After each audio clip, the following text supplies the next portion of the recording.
Cuidado com o que você pede para o mercado, né? Assim, calma que eu vou te explicar o que eu quero dizer com isso daqui, tá? Primeiro de tudo, eu sou o André Hanna, tá? E eu criei tô pensando em fazer aqui umas séries diferentes, tá? Nessa série aqui, eu chamei de Conversas Profundas, é um tipo de bate-papo, um tipo de reflexão, de pensamento alto, né, que eu fazia, na verdade, uns anos atrás, e que eu tinha, né, poucas pessoas na época com quem eu conseguia, né, externar, né, conseguir externar esse pensamento, parar de pensar e começar a falar alto com algumas outras pessoas, né.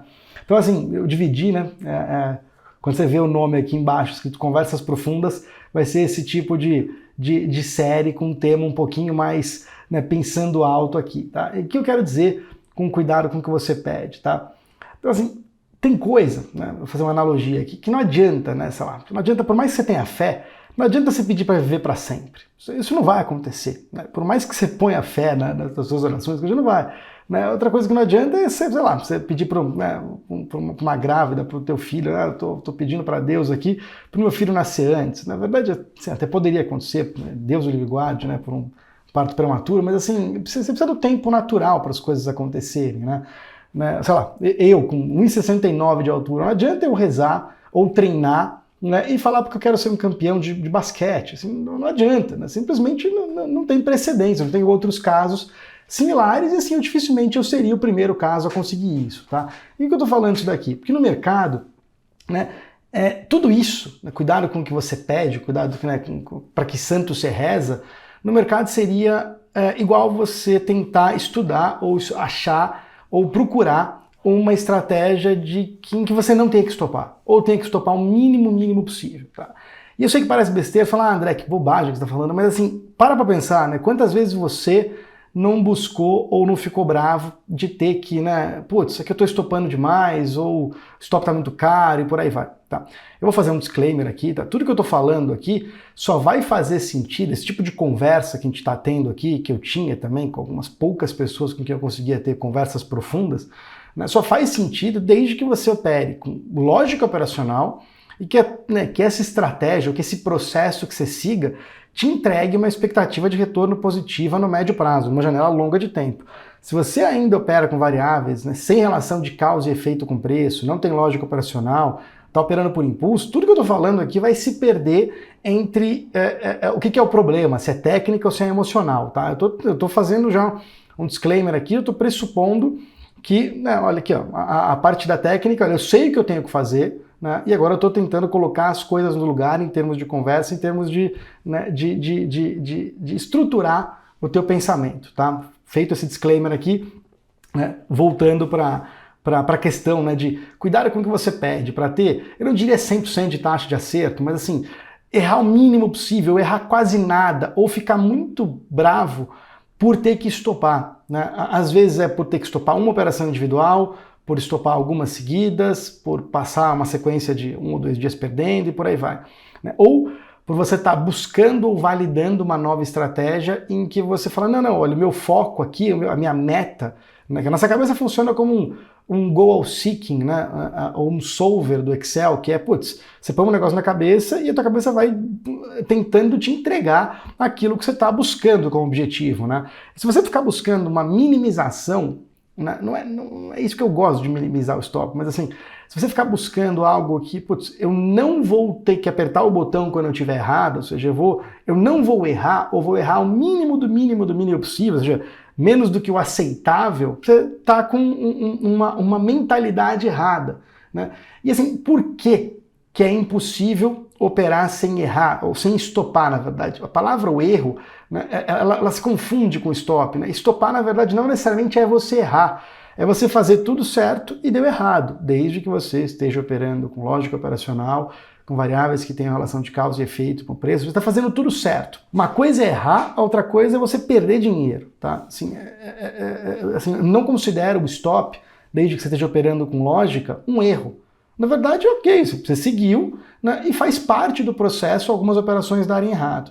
Agora vamos lá, por que você não consegue ter 100% de taxa de acerto? Tá? Né? Assim, aqui daria, na verdade, quando eu dava o curso de trading, né, na verdade eu falava 3, 4, 5 horas sobre esse tema que eu vou falar agora aqui, né, a explicação do porquê. Tá? Mas eu vou tentar resumir de uma maneira bem simples aqui, né, um dos argumentos de que é impossível você operar sem uma ou outra operação que dê errado, que você perca pontualmente naquela operação.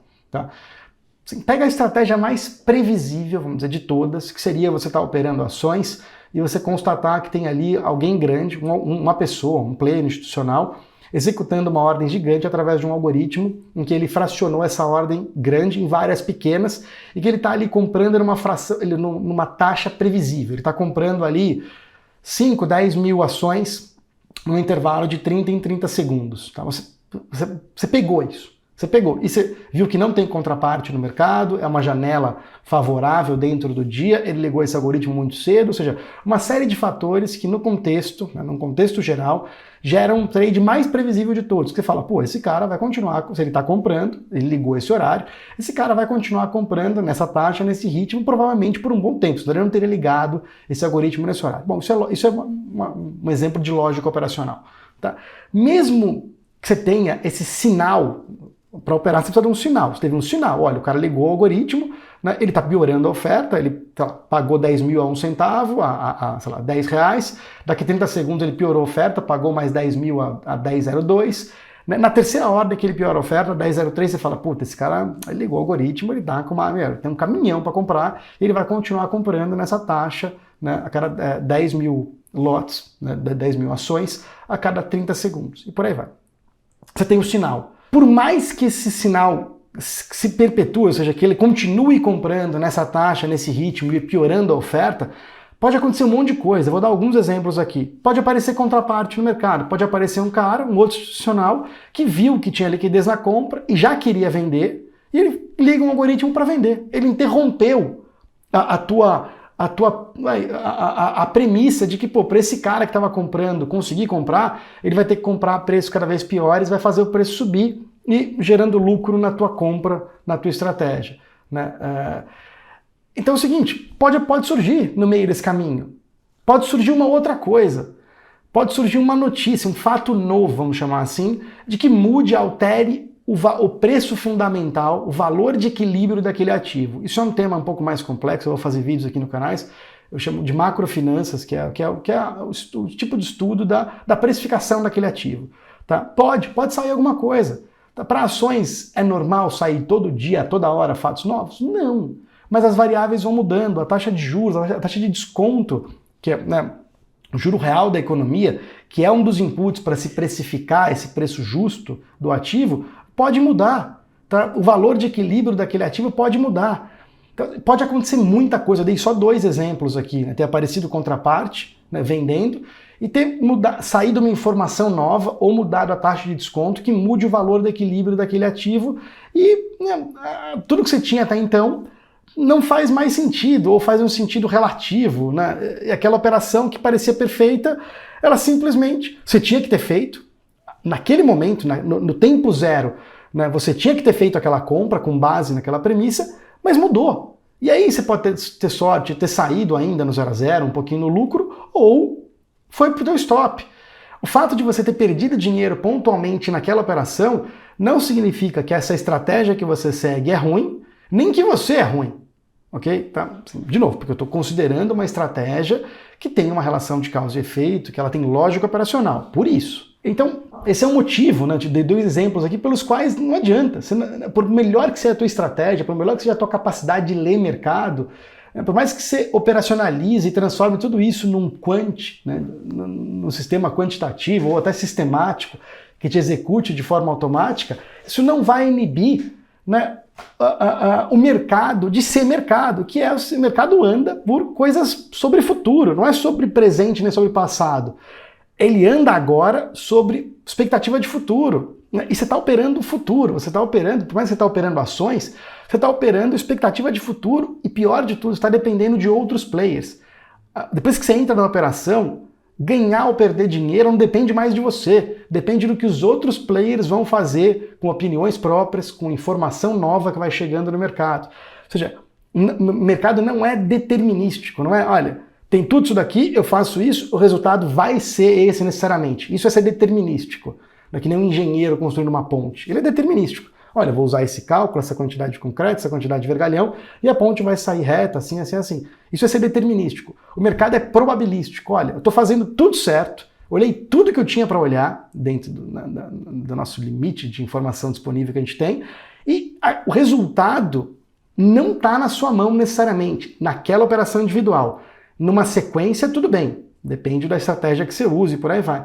Mas naquela operação pontualmente, o resultado ele é completamente aleatório. Tá? Ele pode dar certo ou pode dar errado naquela operação individual.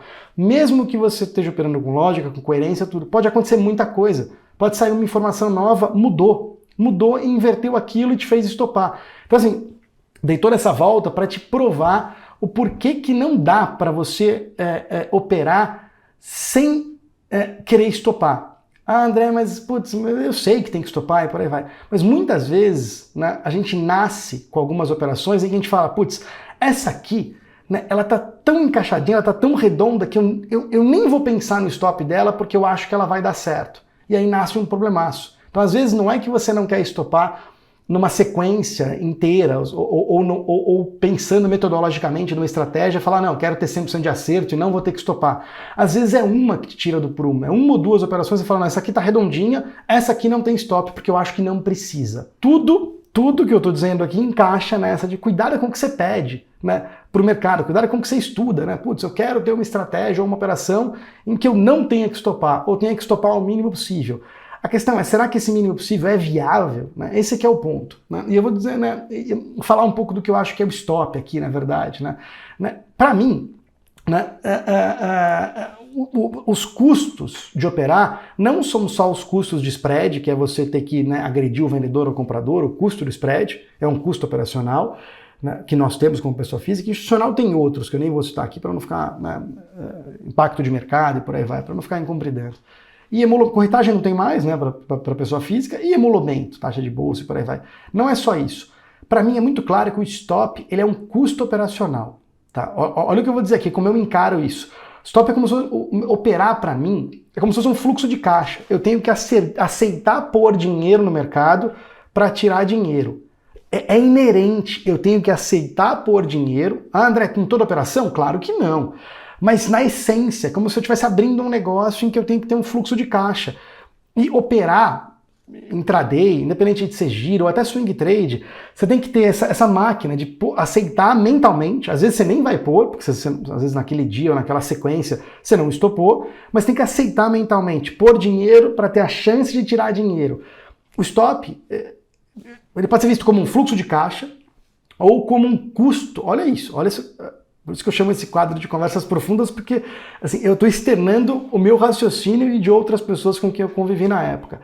Para mim é o custo de achar bons trades. Para mim o stop é quanto, especialmente quando você está avaliando estratégias no relativo, está comparando uma com outra. A questão é a seguinte, uma coisa é o stop de, sei lá, 2 pontos de dólar, a outra é com 10 pontos de dólar.